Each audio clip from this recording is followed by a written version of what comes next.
Hello and welcome to RetroQuest. I'm Jay, and this is the show that gives me an excuse to revisit games from yesteryear on retro consoles with original hardware just how they were intended. Today we are playing Xmen 2 Clone Wars on the Mega Drive, or Genesis, depending on where you are in the world. It was originally released in 1995 by Head Games and published by SEGA, so let's head over to my comfy chair and boot it up.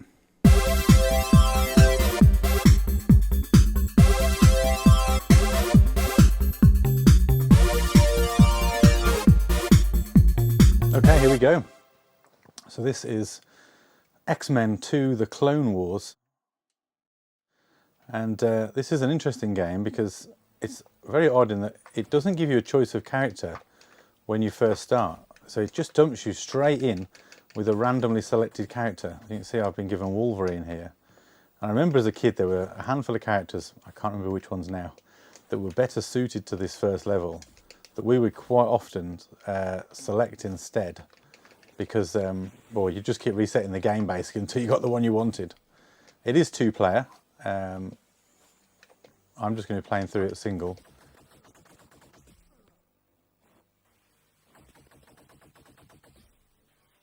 And you can see, even for the era, bear in mind this is a Mega Drive game, or Genesis if that's your, if that's how you knew it. It holds up really quite well.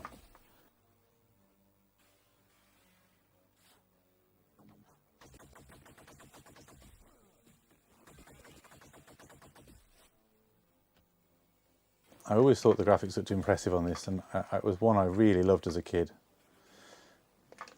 But then again, I was a huge fan of the Xmen, the 90s Xmen, so it really wasn't going to take me a lot to get me engaged in this.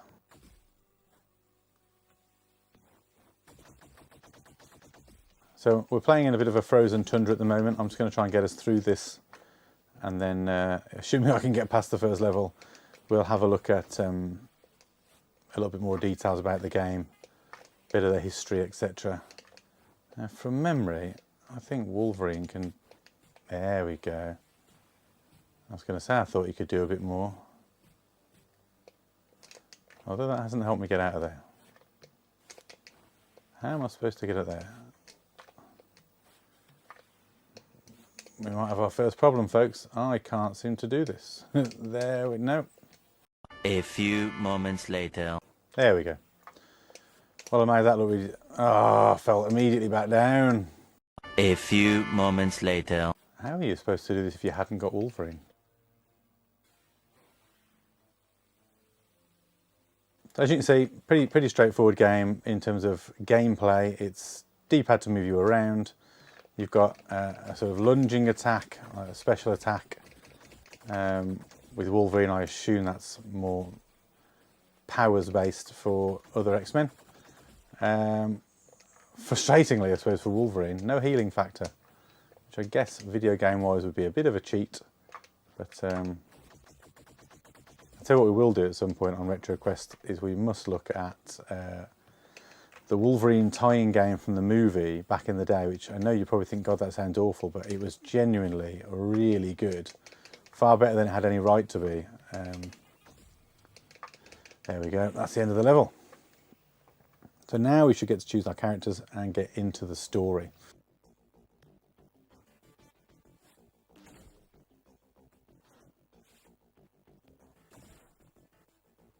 Again, the art style, much like the Turtles from a previous episode, very much sort of true to the inspiration at the time, what was popular.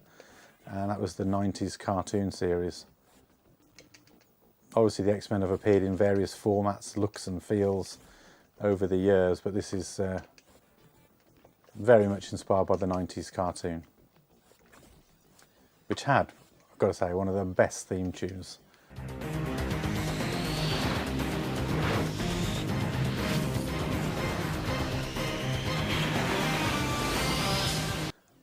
Again, that theme tune went really hard, and actually the music in this game is pretty good.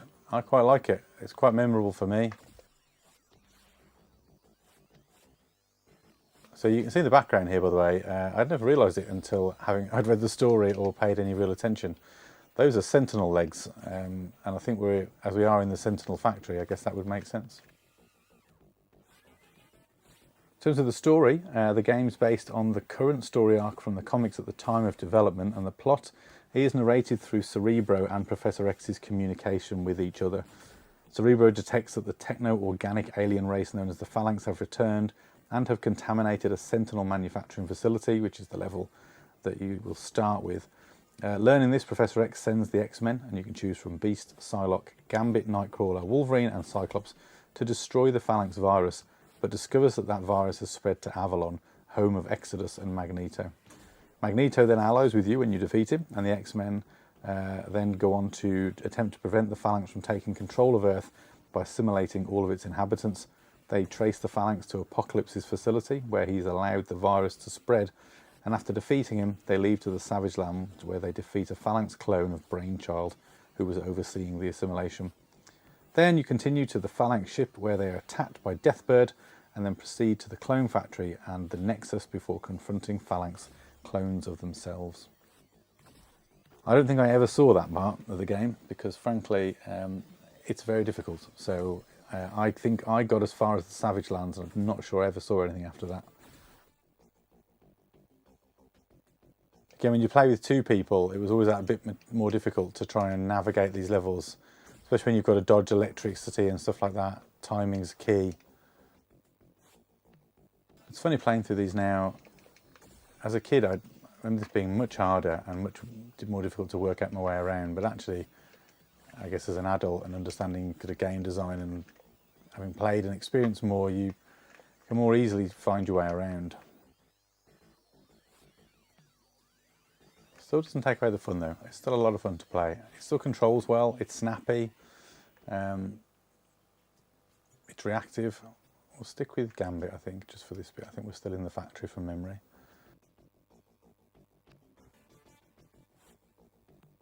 Again though, I think I remember as a kid there being a strategy to which characters you choose and when. I'm pretty sure at some point I have to run back out of this place at hyperspeed, and maybe Wolverine would have been a better choice for that. But we'll see if I've made the right choice or not.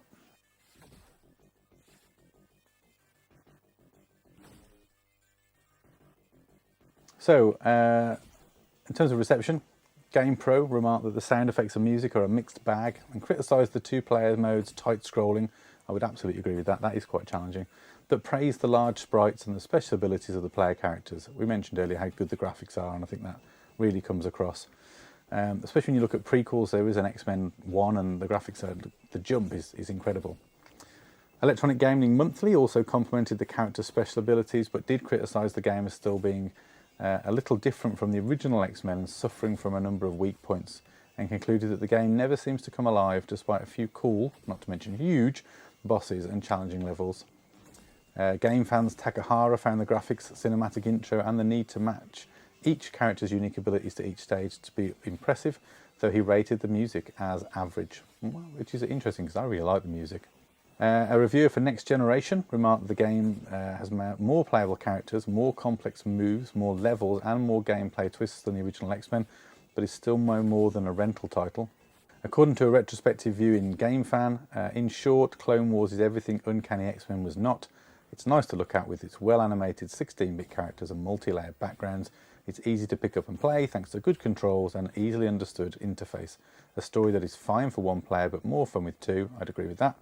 Adding X-Men ranks among the best comic book games produced in the era. I do genuinely think this really stands up as a great game back then, and there wasn't a lot of choice for Marvel fans back in the day. The 90s cartoon and a handful of games was really all we had to enjoy. There's so much more now.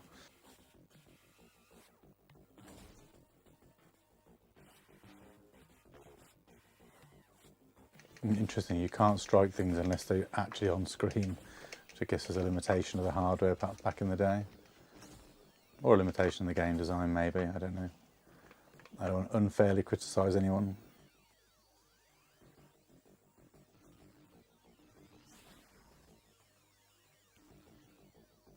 Complex ranked X-Men 2 as the 18th best game on the Sega Genesis, adding that the game achieved the rarely seen balanced gaming. It was also ranked as the 20th top Genesis game by Screw Attack, who noted it for having, in their opinion, the best soundtrack on the system. So again, a conflicting message there around whether the soundtrack's any good or not. Xmen 2 placed 19th on the 2013 list of best Marvel video games by Geek magazine, who stated that the soundtrack was just as good as Mutant Apocalypse and each stage was ripe with cool nods to the comic.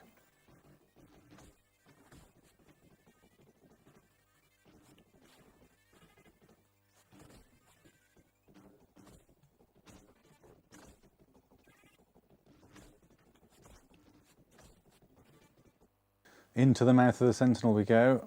Now, do we stick with Gambit? I think we're going to stick with Gambit. We'll change after this level.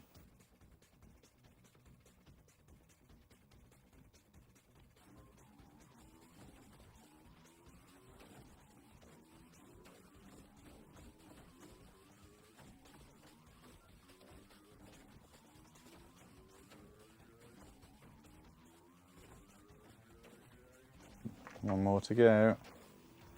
It's honestly not that challenging really, is it?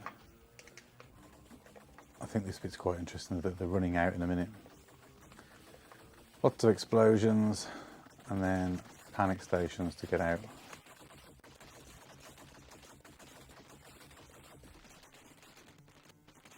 Let's go. We'll see if we can get out on this first stab. It's the music. It's got no right to be this good.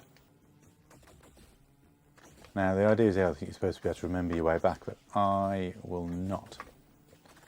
So we're just going to have to go for it and hope for the best. Hope that it's fairly logical. You can see how long I've got at the bottom of the screen there, just to add extra panic.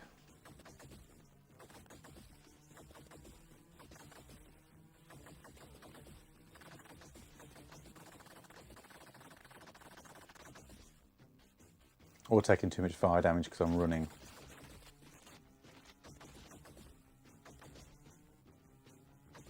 Couple of things to mention about the game's release. So Xmen 2 was one of a handful of releases for the Sega Genesis in '95 that used a paper box rather than a standard clamshell the Genesis typically came in. Although fortunately here in the UK we received our Mega Drive games in those hard clamshells. The European release of the game reused the same cover art from Xmen 2 Game Master's Legacy for the Game Gear, which was different and an unrelated game.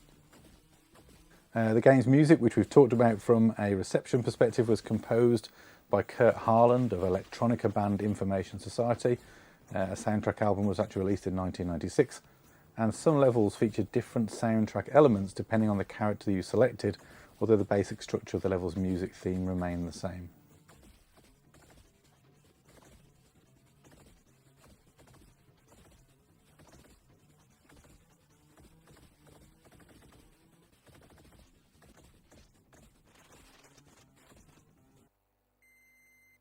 Hurrah! There we go. So we'll move on to the next level. I'm going to pick Cyclops and we'll have a look at what this level's got to offer. I think this might be where we're going for Magneto. So not as late in the game as I thought it was, if that's correct.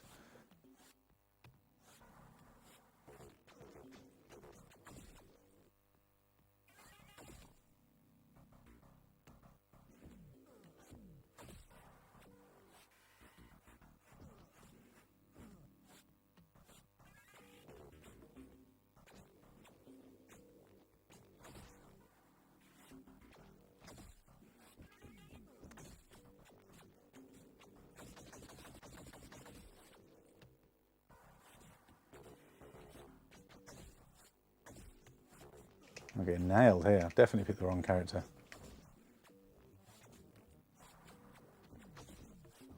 Oh, death. Maybe we'll try that with someone else.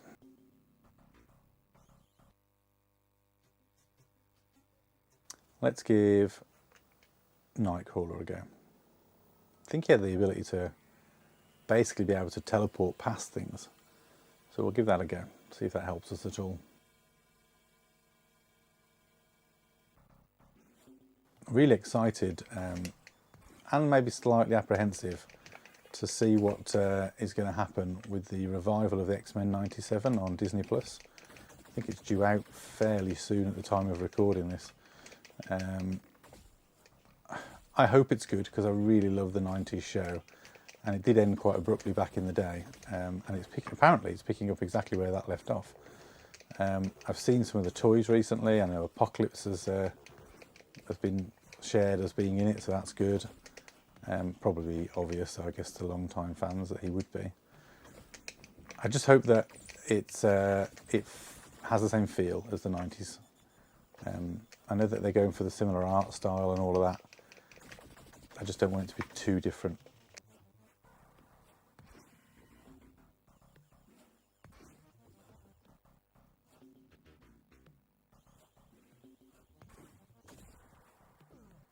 Nightcrawler is definitely the better selection for this level.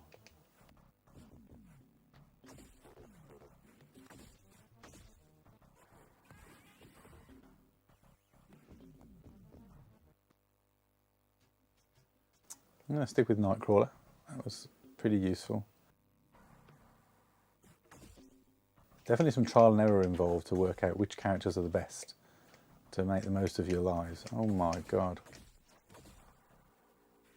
He's definitely one of the right ones for this. Him or Wolverine probably, because he's able to traverse much more dynamically.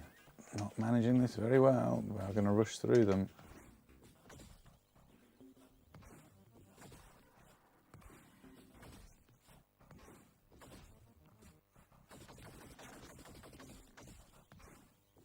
This reminds me actually of the opening sequence of Xmen 2, the movie, where Nightcrawler goes into the White House. That was such a cool scene. Oh no. I've rushed it, everyone.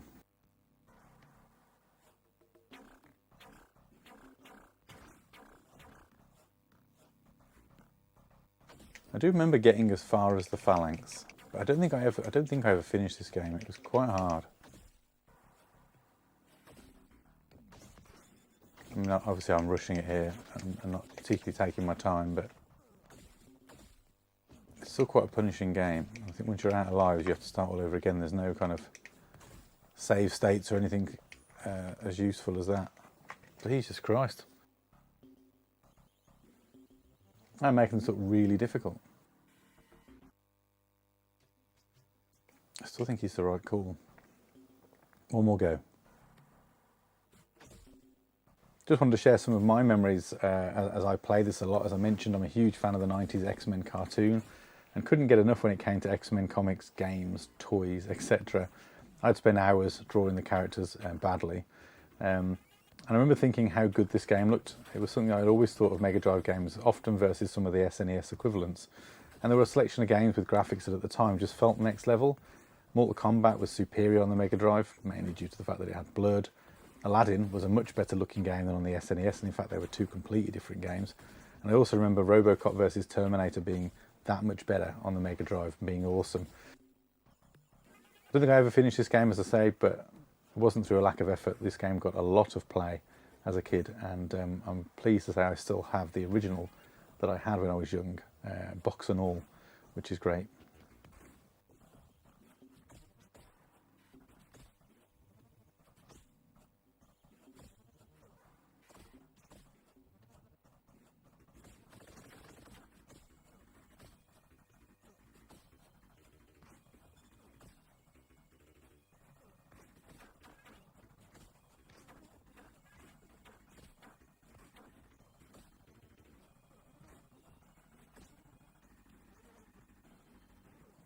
Oh man.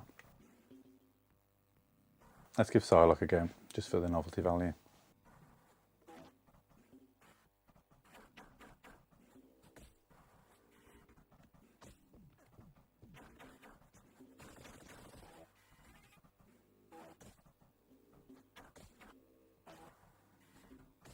So it's fair to say Psylocke is not the right choice.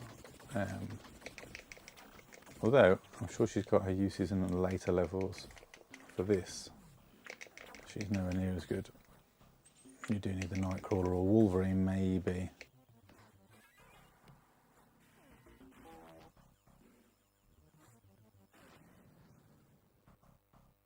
So there you have it. Anyway, we'll call it there for Xmen 2, The Clone Wars.